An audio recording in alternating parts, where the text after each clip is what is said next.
नमस्कार दोस्तों, स्वागत है आप सभी का डिफेंस स्कोप पर, जहां हम बात करते हैं भारत के मिलिट्री अचीवमेंट्स, डिफेंस अपडेट्स और स्ट्रेटेजिक पार्टनरशिप के बारे में।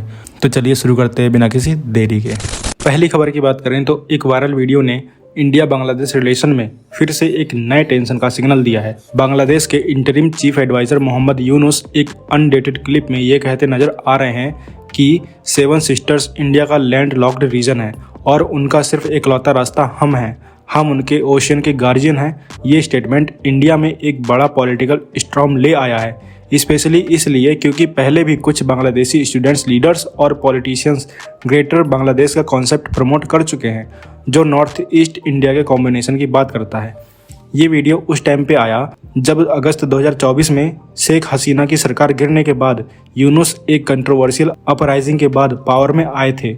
बांग्लादेश में आवामी लीग और इंडियन एस्टेब्लिशमेंट उनके पावर ग्रैब को अनकॉन्स्टिट्यूशनल मान रहे हैं। यूनुस का ये बयान इसलिए भी अलार्मिंग है क्योंकि आसाम, अरुणाचल प्रदेश, मेघालय, मणिपुर, मिजोरम, नागालैंड और त्रिपुरा जियोग्राफिकली लैंडलॉक्ड है और उनकी कनेक्टिविटी सिर्फ एक नैरो कॉरिडोर यानी सिलीगुड़ी कॉरिडोर या चिकन स्नैक के थ्रू होती है। अगर बांग्लादेश किसी भी वजह से अपनी मैरीटाइम एक्सेस डिनाई करता है तो नॉर्थ ईस्ट इंडिया के लॉजिस्टिक्स और ट्रेड पे सीरियस इम्पैक्ट हो सकता है। बांग्लादेश में पहले भी ग्रेटर बांग्लादेश का कॉन्सेप्ट उठ चुका है।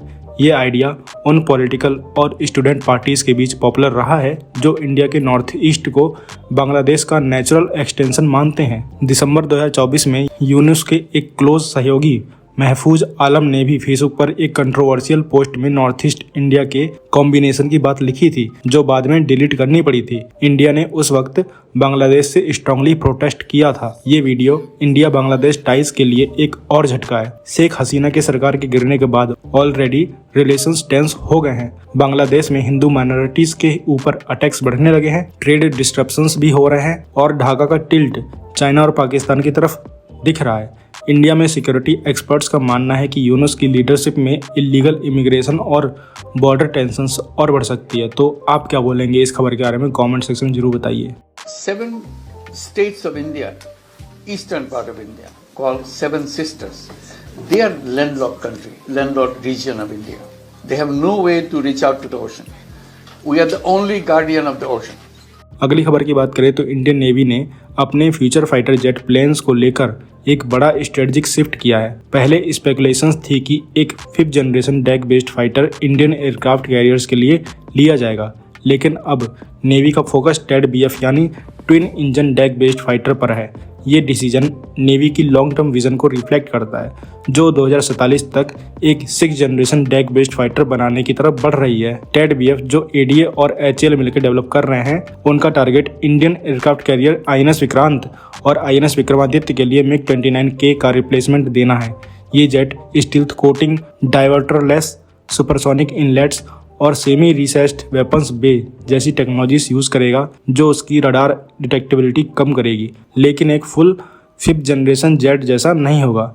नेवी का मानना है कि एक pure 5th generation stealth jet काफ़ी एक्सपेंसिव होगा और एयरक्राफ्ट कैरियर के टफ मैरीटाइम कंडीशंस में मेंटेन करना डिफिकल्ट होगा। नेवी का फोकस अब टेड बीएफ को क्विकली ऑपरेशनल बनाने पे है, जिसका प्रीलिमिनरी डिज़ाइन रिव्यू 2025 तक कंप्लीट होगा और फर्स्ट फ्लाइट 2028-30 के बीच एक्सपेक्ट की जा रही है। ये जेट 2038 तक फुल ऑपरेशनल बनाने का टारगेट रखता है। नेवी का पहला ऑर्डर 87 टेड बीएफ जेट्स का होगा, जिसे बाद में 58 और यूनिट से एक्सपेंड किया जा सकता है। नेवी के सोर्सेज का कहना है कि 2040 में जब वर्ल्ड की major military powers 6th generation aircraft develop कर रही होंगी, तब एक 5th जनरेशन जेट आउटडेटेड लग सकता है। 6th generation fighters AI, hypersonic speeds और मैन्ड अनमैन्ड टीमिंग जैसी फ्यूचरिस्टिक कैपेबिलिटीज लाएंगे, जो नेवी के इंडो पैसिफिक ऑपरेशंस के लिए क्रिटिकल होंगी। टेड बीएफ एक ब्रिज की तरह काम करेगा जब तक इंडिया का 6th जनरेशन जेट रियलिटी में नहीं आता। ये 26 टन का एयरक्राफ्ट होगा, जिसमें 800 से 900 किलोमीटर की रेंज और 7000 kg तक फ्यूल और एडवांस मिसाइल्स कैरी करने की कैपेबिलिटी होगी। तो क्या बोलेंगे आप इस खबर के बारे में? कमेंट सेक्शन में जरूर बताइए। अगली खबर की बात करें तो इंडिया का indigenous Pinaka multi role rocket launcher international markets में एक और बड़ी सक्सेस की तरफ बढ़ रहा है। आर्मेनिया और फ्रांस के बाद अब स्पेन भी इसके प्रिक्योरमेंट में सीरियस इंटरेस्ट दिखा रहा है। ये announcement solar defence and aerospace limited के चेयरमैन सत्यनारायण नवल ने की है, जो पिनाका को एक ग्लोबल आर्टिलरी मार्केट का मेजर प्लेयर बनाने के मिशन में लगे हैं। स्पेन ऑलरेडी इजरायली इल्बिट सिस्टम के pulse based xylem rocket launcher को डेवलप कर रहा है, जिसका 700 मिलियन यूरो का कॉन्ट्रैक्ट दिया गया है। लेकिन अब स्पेन पिनाका को भी कंसीडर कर रहा है, जो एक कॉम्प्लीमेंट्री या अल्टरनेटिव सिस्टम बन सकता है। पिनाका MK1 की रेंज 38 किलोमीटर तक है, जबकि पिनाका 2 गाइडेड वेरिएंट की 75 किलोमीटर से ज़्यादा तक जा सकती है। इंडिया नए एडवांस वेरिएंट डेवलप कर रहा है, जो 120 किलोमीटर, 150 किलोमीटर और 200 किलोमीटर तक स्ट्राइक कर सकेंगे। स्पेन के डिफेंस प्लानर्स इस सिस्टम को इसलिए कंसीडर कर रहे हैं क्योंकि पिनाका एक कॉस्ट इफेक्टिव और हाई परफॉर्मेंस सिस्टम है, जो उनके साइलम प्रोग्राम को कॉम्प्लीमेंट कर सकता है। यूरोपियन कंट्रीज को बजट कॉन्स्टेंट्स का सामना करना पड़ रहा है और एक रिलायबल और लो कॉस्ट सिस्टम स्पेन के मिलिट्री स्ट्रेटजी में परफेक्ट फिट हो सकता है। अगर स्पेन ऑफिशियली पिनाका खरीदता है तो ये इंडियन डिफेंस एक्सपोर्ट्स के लिए एक बड़ी डिप्लोमेटिक और इकोनॉमिक सक्सेस होगी, क्योंकि ये इंडिया को नाटो मार्केट में एक सीरियस डिफेंस सप्लायर के रूप में इस्टेब्लिश करने का एक मेजर स्टेप होगा, जो अमेरिकन हिमारस और इजरायली पल्स जैसे सिस्टम्स को चैलेंज कर सकता है। तो क्या कहेंगे आप इस खबर के बारे में कमेंट सेक्शन में जरूर बताइए। अगली खबर की बात करें तो solar defence and aerospace limited के चेयरमैन सत्यनारायण नवल ने कंफर्म किया है कि इंडियन आर्मी के लिए 480 Nagastra 1 man portable suicide drones का ऑर्डर सक्सेसफुली कंप्लीट हो चुका है। पहले बैच के 120 यूनिट्स 2024 में डिलीवर किए गए थे और 2025 तक बाकी के सारे ड्रोन्स भी आर्मी को हैंडओवर कर दिए गए हैं। नागास्त्र 1 एक light weight fixed wing electric UAV है, जो कामेकाजी स्टाइल ऑपरेशंस के लिए डिजाइन किया गया है। ये अपने टारगेट्स तक पहुंचकर सेल्फ डिस्ट्रक्ट हो जाता है और जीपीएस इनेबल्ड प्रिसीजन टारगेटिंग की वजह से सिर्फ 2 मीटर की एक्यूरेसी के साथ एनिमी को खत्म कर सकता है। सिर्फ 9 kg के वजन वाला ये ड्रोन स्टील्थ टेक्नोलॉजी का पूरा फायदा उठाता है, जिससे 200 मीटर से ज्यादा की हाइट पर ये बिना किसी नॉइस के उड़ सकता है और एनिमी के लिए डिटेक्ट कर पाना मुश्किल हो जाता है। ये ड्रोन 15 किलोमीटर की रेंज तक मैनुअली ऑपरेट किया जा सकता है, जबकि फुल्ली ऑटोनोमस मोड में ये 30 किलोमीटर तक का सफर कर सकता है और 30 मिनट इंडोरेंस के साथ ये बैटलफील्ड में टारगेट्स पर नजर रखने और सही वक्त पर स्ट्राइक करने में कैपेबल है। इसका छोटा साइज और आसानी से डिप्लॉय होने की वजह से इन्फेंट्री यूनिट्स के लिए ये एक गेम चेंजर साबित हो रहा है। इस सफलता के बाद अब solar defence and aerospace limited ने नागास्त्र 3 को अनवील किया है, जो एक नेक्स्ट जनरेशन का लॉइटरिंग म्यूनिशन है। ये ड्रोन मेक 1 कैटेगरी के डिफेंस एक्विजिशन प्रोसीजर 2020 के तहत डेवलप किया जा रहा है और मीडियम रेंज प्रिसीजन किल सिस्टम का हिस्सा है। नागास्त्र 3 एक और एडवांस यूएवी है, जो 100 किलोमीटर तक की ऑपरेशनल रेंज और 5 घंटे से ज़्यादा की एंडोरेंस के साथ एनिमी टेरिटरी में डीप स्ट्राइक मिशन के लिए यूज किया जाएगा। इसका सबसे बड़ा फायदा ये है कि ये बैटलफील्ड के ऊपर घंटों तक होवर कर सकता है और एनिमी के हाई वैल्यू टारगेट्स या मूविंग ऑब्जेक्ट्स को पिन पॉइंट एक्यूरेसी के साथ एलिमिनेट कर सकता है। नागास्त्र 3 फिलहाल प्रोटोटाइप स्टेज में है, लेकिन इसकी डेवलपमेंट से ये साफ है कि भारत ड्रोन वॉरफेयर में अपनी ताकत काफी तेजी से बढ़ा रहा है। इस ड्रोन का ट्यूब या कैटापल्ट लॉन्च सिस्टम यूज करके इसे अलग अलग बैटल सिनारियोज में डिप्लॉय किया जा सकता है, जिसमें counter insurgency operations, enemy infrastructure पर स्ट्रेटेजिक स्ट्राइक्स और बॉर्डर सिक्योरिटी ऑपरेशंस शामिल हैं। इन सुसाइड ड्रोन्स का यूज न सिर्फ इंडियन आर्मी की कैपेबिलिटीज को मजबूत करेगा, बल्कि फ्यूचर में डिफेंस एक्सपोर्ट्स और स्ट्रेटेजिक कोलैबोरेशन के नए रास्ते भी खोल सकता है।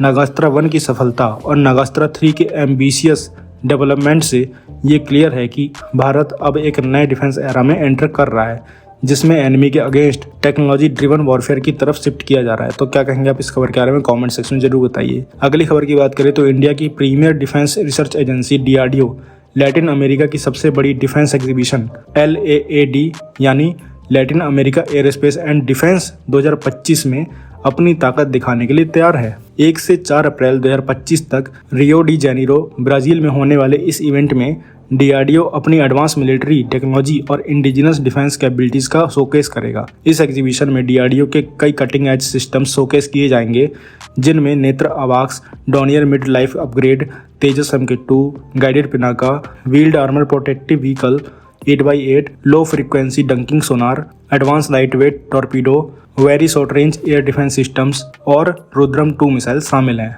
ये इवेंट मिलिट्री डेलीगेशंस और इंडस्ट्री लीडर्स के लिए एक बड़ा प्लेटफॉर्म है, जिसमें नए पार्टनरशिप और एक्सपोर्ट अपॉर्चुनिटीज के डोर्स खुल सकते हैं।